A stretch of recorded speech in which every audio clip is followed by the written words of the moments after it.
If saving money made people wealthy, millions of disciplined adults would already be financially free. They are not. What saving usually creates is not power, not leverage, not escape. It creates a feeling of responsibility, a feeling of control, a feeling that you are finally doing the sensible thing. And that feeling is exactly why so many people stay financially trapped for years while believing they are making progress.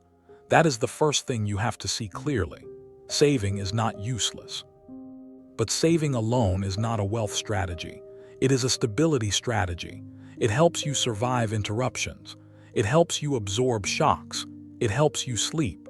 What it does not do, at least not by itself, is build the kind of position that changes your life. And the danger is not that people save. The danger is that they stop there because the act of saving feels so morally correct that questioning it almost feels irresponsible. Machiavelli understood something that still governs money better than most modern advice does. The man who adapts to the times prospers. The man who clings to an old method after conditions have changed eventually fails. That was true in politics. It is true in wealth. The times changed. Money changed. Inflation changed. Opportunity changed. The savings account did not. Yet millions of people still behave as if preserving cash is the same thing as building financial strength. It is not. It is simply the oldest strategy in the room, which is why it still feels respectable. First move is to stop treating saving as the goal and start treating it as the base layer. This is where most people get trapped by what looks like discipline. They save a little, watch the number go up, and their brain registers completion. A box has been checked. Progress has been made. The nervous system relaxes. But that relief is expensive because it reduces the urgency to do the harder work that actually changes position. Increase earning power. Buy assets. Build ownership. Create optionality. Saving should not feel like arrival. It should feel like preparation. The wealthy do not look at cash reserves and think, this is the system. They think, this is the floor beneath the system. That difference matters. One person saves to feel safer. Another person saves to become more dangerous in a productive sense, more able to wait, more able to invest, more able to take calculated risk without desperation, more able to walk away from weak income arrangements.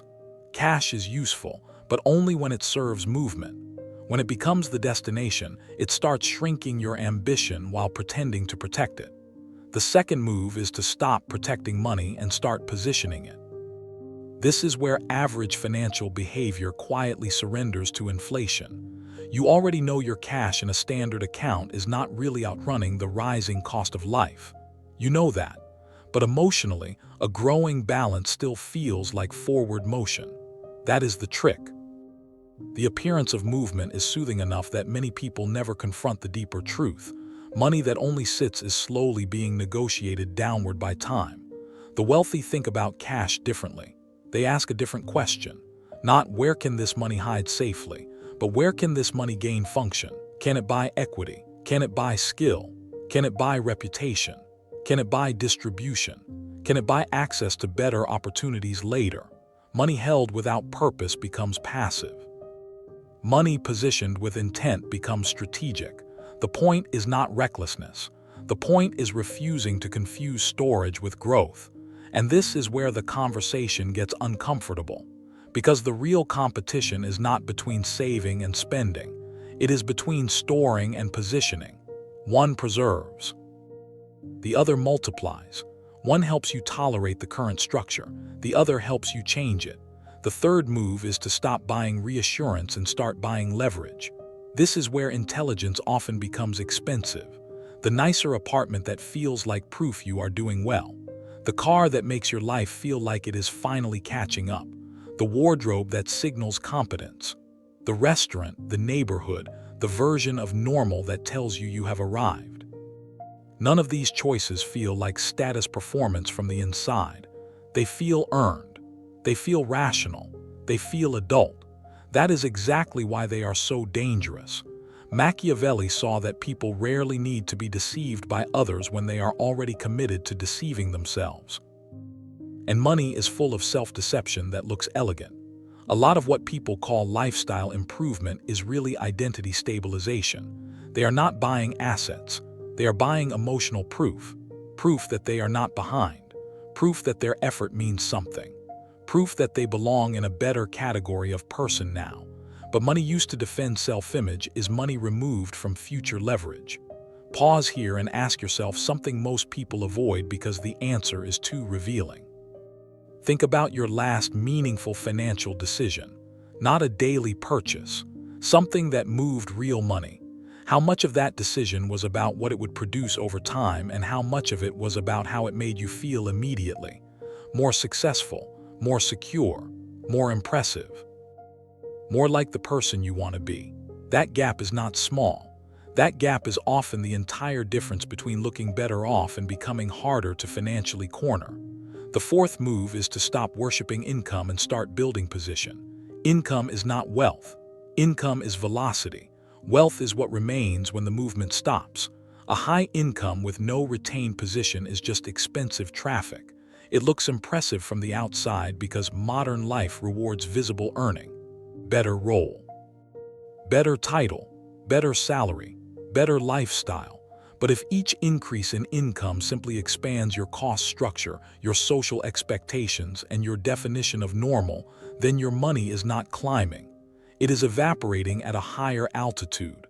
The wealthy are not hypnotized by what comes in. They are obsessed with what stays and what compounds. What part of this income becomes an asset? What part increases freedom? What part increases patience? What part reduces dependence on one employer, one market, one fragile arrangement? Most people treat the gap between what they earn and what they need as available. The wealthy treat that gap as sacred. That is not a budgeting trick. It is a philosophy of power. The fifth move is to stop avoiding risk and start distinguishing between dead risk and useful risk. Dead risk is the kind that can damage you badly without creating meaningful upside. Useful risk is different. Useful risk has contained downside and disproportionate potential. Learning a high-value skill before you feel ready. Starting a small asset-producing project on the side. Moving money into ownership instead of leaving it idle forever. Entering rooms where your current identity feels slightly outclassed. These moves feel uncomfortable, which is why cautious people often reject them. But discomfort is not the same thing as danger. This is where saving culture quietly weakens people. It trains them to think the absence of loss is the same thing as intelligence. It is not. Sometimes the most expensive financial decision is the one that keeps you emotionally calm while the years pass. Fortune, to use Machiavelli's language, does not reward caution simply because it is caution. Conditions shift anyway. Prices rise anyway. Industries change anyway.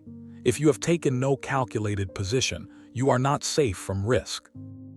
You are simply exposed to it in a slower, less visible form.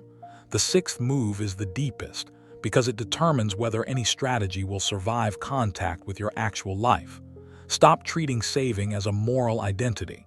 This is the hidden trap beneath everything else. Saving feels virtuous. It feels mature. It feels disciplined. And because it feels morally good, people stop evaluating whether it is strategically sufficient.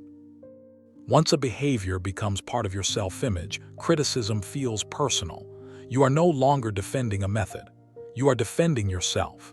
That is why so many people know, intellectually, that cash alone will not build serious wealth and still keep behaving as if it will. The information is not missing. The identity is resisting.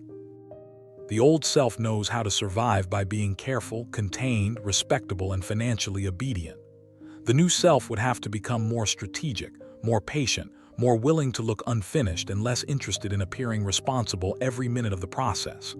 That shift is not technical. It is psychological. If you are ready to think differently about money, not just where it sits, but what role it plays in your life, stay close to this channel. Not for slogans, for sharper questions. Because wealth rarely begins when people learn one more tip. It begins when an old framework finally becomes too small to keep obeying. Saving money is not the mistake. Stopping at saving is the mistake. Cash is a tool. Safety is a tool. Discipline is a tool. But if your financial life is built only around protection, then protection becomes a ceiling. The people who change their position do not do it by becoming reckless. They do it by refusing to confuse comfort with progress, balance with leverage, or virtue with strategy.